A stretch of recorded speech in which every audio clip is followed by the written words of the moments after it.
বলবো উপপত্নী প্রথা সম্পর্কে। তো আসুন ভিডিওটিতে লাইক দিয়ে শেষ পর্যন্ত দেখে নেওয়া যাক। উপপত্নী হলো একজন পুরুষ এবং একজন মহিলার মধ্যে একটি আন্তঃব্যক্তিক এবং যৌন সম্পর্ক, যেখানে দম্পতি চায় না বা পূর্ণ বিবাহে প্রবেশ করতে পারে না। উপপত্নী এবং বিবাহ প্রায় একই রকম, তবে কিছুটা আলাদা। ওল্ড টেস্টামেন্ট উপপত্নীর কাহিনী বর্ণিত আছে। সমসাময়িককালে ফিলিপাইনের প্রেসিডেন্ট রদ্রিগো দুতের্তে খোলাখুলিভাবে স্বীকার করেন যে তার অনেক উপপত্নী রয়েছে। জিহুদি খ্রিস্টান বিশ্বে উপপত্নী শব্দটি প্রায় একচেটিয়াভাবে মহিলাদের জন্য ব্যবহার করা হয়, যদিও একজন সহবাসকারী পুরুষকে উপপত্নীও বলা যেতে পারে। একবিংশ শতাব্দীতে কিছু পশ্চিমা দেশ উপপত্নীকে সহবাস বা সমলিঙ্গের অংশীদারদের মধ্যে সহবাস সহ বোঝাতে লিঙ্গ নিরপেক্ষ আইনি শব্দ হিসাবে ব্যবহার হয়। বৈশিষ্ট্য: উপপত্নীর রূপগুলি সমস্ত সংস্কৃতিতে বিদ্যমান, যদিও অনুশীলনের ব্যাপকতা এবং জড়িত ব্যক্তিদের অধিকার এবং প্রত্যাশাগুলি যথেষ্ট পরিবর্তিত হয়েছে। যেমন এই ধরনের সম্পর্ক থেকে জন্ম নেওয়া সন্তানের অধিকার, একজন উপপত্নীর আইনি ও সামাজিক অবস্থান, তাদের ভূমিকা প্রতিষ্ঠান সম্পর্কে একটি পরিবার এবং সমাজের উপলব্ধি ইত্যাদি। উপপত্নীর সম্পর্ক স্বেচ্ছায় সংগঠিত হতে পারে। এতে জড়িত ব্যক্তিগণ বিয়ে না করে সম্মত হয় অথবা অনিচ্ছাকৃতভাবে অর্থাৎ দাসত্বের মাধ্যমে হতে পারে। দাস মালিকাধীন সমাজে বেশিরভাগ উপপত্নীরা ছিল কৃতদাস, যাকে দাস উপপত্নীও বলা হতো।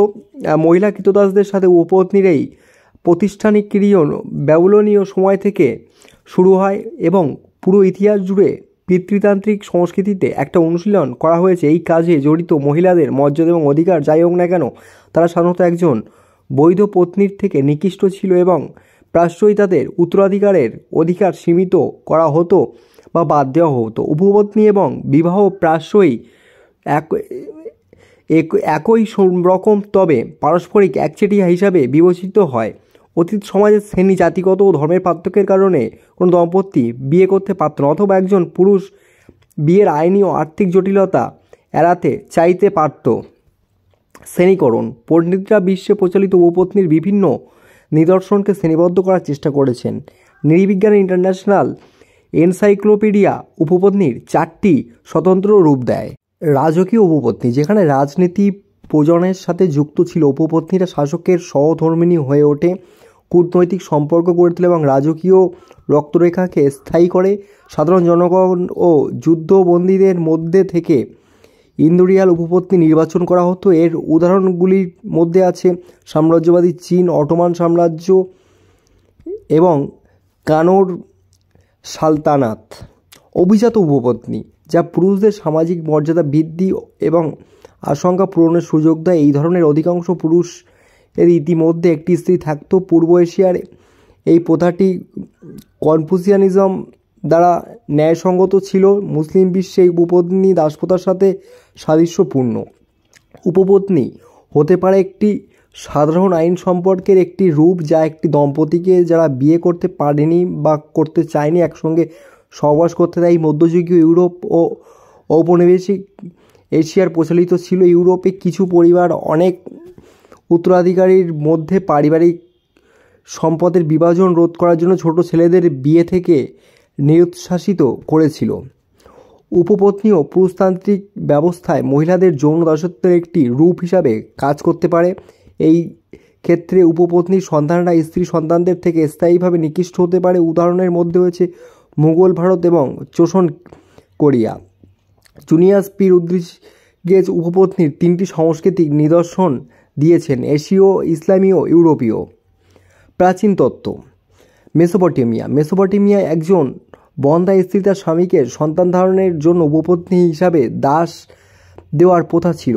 এই ধরনের উপপত্নীদের অবস্থা ছিল অস্পষ্ট, তাদের সাধারণত বিক্রি করে দেওয়া হতো, কিন্তু তার স্ত্রী দাসী হিসাবে থেকে যেত। যাই হোক, ব্যাবিলনীয় যুগের শেষের দিকে উপপত্নী বিক্রি করা হতো বলে খবর পাওয়া যায়। পুরাতন অ্যাসিরিয়াল সময়কাল: সাধারণভাবে বিবাহ ছিল একগামী।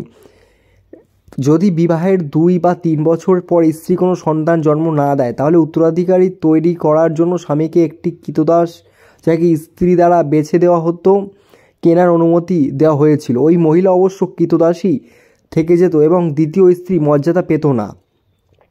মধ্য অ্যাশরীয় সময়কাল। মধ্য অ্যাশরীয় যুগে প্রধান স্ত্রী রাস্তায় একটি ঘোমটা পরতেন। যেমন একজন উপপত্নী যদি সে প্রধান স্ত্রীর সাথে থাকে বা যদি সে বিবাহিত হয়, যদি কোনো পুরুষ তার উপপত্নীকে জনসমক্ষে পর্দা করে, সে আমার স্ত্রী বলে ঘোষণা করে, এই মহিলাটি তবে তার স্ত্রী। অবিবাহিত নারী, পতিতা ও কৃতদাসীদের জন্য রাস্তায় পর্দা করা বেআইনি ছিল।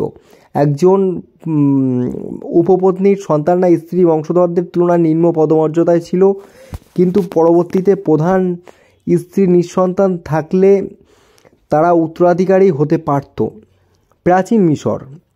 যদিও বেশিরভাগ প্রাচীন মিশরীয়রা একগামী ছিল, একজন পুরুষ ফারাওর মহান রাজকীয় স্ত্রী ছাড়াও অন্যান্য কম স্ত্রী এবং উপপত্নী থাকত। এই ব্যবস্থা ফারাওকে মিত্রদের কন্যাদের সাথে কূটনৈতিক বিবাহে প্রবেশ করার অনুমতি দিত, যেমনি এটি প্রাচীন রাজাদের রীতি ছিল। উপপত্নী প্রাচীন মিশরে মহিলাদের জন্য একটি সাধারণ পেশা ছিল, বিশেষ করে প্রতিভাবান মহিলাদের জন্য। মিলকিলু নামে এক ব্যক্তির কাছে 40টি উপপত্নীর জন্য একটি অনুরোধ করেছিলেন। গেজারের যুবরাজ বলেছেন, দেখুন, আমি তোমাকে সুন্দরী উপপত্নী তীরন্দাজদের কমিশনার হান্নাকে পণ্য দ্রব্য সহ পাঠিয়েছি। রৌপ্য, সোনা, পোশাক, সমস্ত ধরনের মূল্যবান পাথর, অ্যাবলুসেস, চেয়ার, সেই সাথে সমস্ত ভালো জিনিস মূল্য 160 দেবেন। মোট 40টি উপপত্নী, প্রত্যেক উপপত্নীর মূল্য 40টি রূপা। অতএব নির্দোষ সুন্দরী উপপত্নী পাঠাও। উপপত্নীর রাখা হতো ফ্রাউন্সের হারামের। তৃতীয় আমেনহোটেপ তার উপপত্নীদের মালকাতায় তার প্রাসাদে রেখেছিলেন, যা ছিল মিশরের ইতিহাসে সবচেয়ে ঐতিহ্যশালী। যতক্ষণ না তিনি তার মহান রাজকীয় স্ত্রীর যত্ন নিতেন, ততক্ষণ পর্যন্ত রাজাকে অনেক মহিলার যোগ্য বলে মনে করা হতো। তো বন্ধুরা, ইতিহাস সম্পর্কে আরও অনেক নতুন নতুন তথ্য জানতে আমাদের চ্যানেলটি সাবস্ক্রাইব করে আমাদের সঙ্গে থাকবেন। ধন্যবাদ।